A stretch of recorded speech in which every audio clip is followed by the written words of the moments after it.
జగన్మోహన్ రెడ్డి గారు ఈరోజు మాట్లాడుతూ రాహుల్ గాంధీ గారికి చంద్రబాబు నాయుడు గారి మధ్యన రేవంత్ రెడ్డి గారు వాళ్లకు హాట్ లైన్లో ఉంచడం వల్లనే ఈరోజు ఆంధ్రప్రదేశ్లో జరిగినటువంటి ఎలక్షన్ కమిషన్ అవకతవకల గురించి మాట్లాడలేదని చెప్పి వ్యంగ్యంగా మాట్లాడటం జరుగుతుంది. నేను ఒక్కటే చెప్పదలుచుకున్నా, జగన్మోహన్ రెడ్డి గారు ఫస్ట్ మీరు ఎన్నికలు ఓడిపోయిన తర్వాత మీ ఆలోచన విధానం ఏందో నాకు అర్థం కాలేదు. ఆల్రెడీ చంద్రబాబు నాయుడు గారు ఈ 18th లోక్సభను కాపాడడానికి ఎన్డీఏలో జాయిన్ అయ్యి ఈరోజు 270 దాటడానికి ఈరోజు పవర్లో ఉండడానికి కారకులు. మీరు ఎవరినన్నా బ్లేమ్ చేస్తే మీ రాష్ట్రంలో ఏమైనా తప్పులు జరిగి మీరు ఓడిపోవడానికి కారణమైతే ఎలక్షన్ కమిషన్ ఆఫ్ ఇండియా మీరు బ్లేమ్ చేయాల్సింది నరేంద్ర మోడీని, అమిత్ షా గారిని.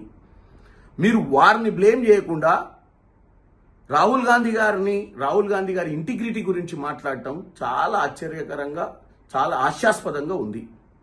ఎందుకంటే మీరు ఈరోజు రాహుల్ గాంధీ గారు మహారాష్ట్రలో,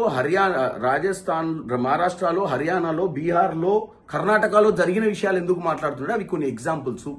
ఎలక్షన్ కమిషన్ ఆఫ్ ఇండియా తీసుకునేటువంటి నిర్ణయాలు చాలా దౌర్భాగ్యం అని, ఈ డెమోక్రసీకి అని వారు చెప్తున్నప్పుడు మీరు కూడా రాహుల్ గాంధీ గారికి మద్దతు ఇచ్చి రేపు విజయవాడలో జరుగుతున్నటువంటి ధర్నాలో పాల్గొనాల్సిన అవసరం ఉంది. అంతే తప్ప తెలుగు రాష్ట్ర ప్రజల్ని తప్పుదో పట్టించే విధంగా మీరు మాట్లాడి రాహుల్ గాంధీ గారి ఇంటిగ్రిటీ గురించి మాట్లాడే అర్హత మీకు లేదు. ఎందుకంటే రాహుల్ గాంధీ గారే ప్రధానమంత్రి కావాలనుకుంటే 2004-09లో ఆయన ఆపేవాడే లేకుండే.